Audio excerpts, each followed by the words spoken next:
A day in my life as an hardworking engineering student. So ngayon guys, alam niyo ba yung ginagawa namin? No. Nagsa-sightseeing ng bus. Tapos, simula 1 PM, nandito na kami sa kotse ni Sir. Si Angel, natulog na yan. Ayan siya. Gising na yung diwa niya. Tapos, eto na si Sir, si Engineer. Pinatugtog niya kanina ni. Napakita ko sa inyo guys ha. Ay, pamalag po siya. Pakita ko sa inyo kung paano ang buhos sa Badona. Bye, see you later. Nakakita niyo ba? Hindi ko alam eh. Basta dyan siya. Yung sa 7th floor na sila. Oh, di niyo siya kita guys. Tinatamad kasi ako bumaba. Ngayon si Sarah bumaba na siya. Next time na lang ako bababa. No, ngayon pa lang ako nakapag-vlog. Di nyo tuloy nakita yung mga pukpok moments ko. Yung binubusin nila yung 2nd floor. So, mamaya ulit.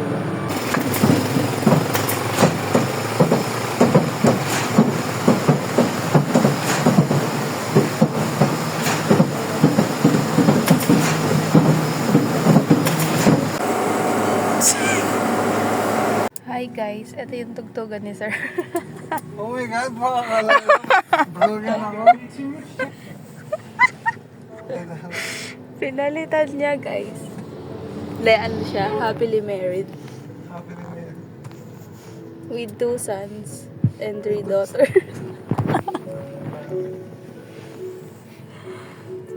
Nagano ako, isa dalawa lang. Paano sir pag parehas na gender? Okay lang. O ano? Okay lang daw. Kung gusto niyong kung gusto niyo ng engineer guys, kunin niyo si Sir Ross. Tuturuan niya kayo sa structural. Legit. Tignan mo ginagawa namin ngayon. Ano Yan lang? pa kami sa structural guys. Nakatambay sa sasakyan. Bantay sa buho, tsaka ano, sound trip.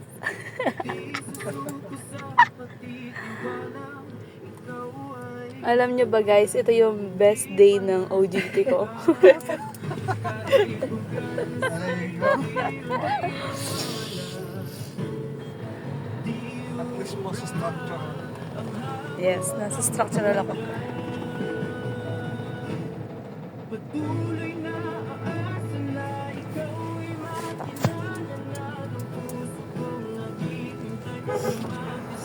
Bumili kami ng ganito. Pero nangitim pa rin kami.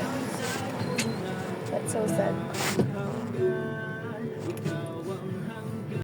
Perks sa structural engineering. Wala na kasang ginagawa. Alam niyo ba, wala man kaming ginagawa ngayong day na to. Tapos bibilihan niya kami ng coke.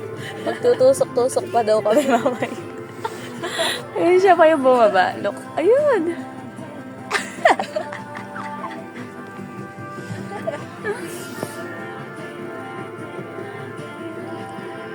Coke by Sir Ross. Pasalamatan niyo siya.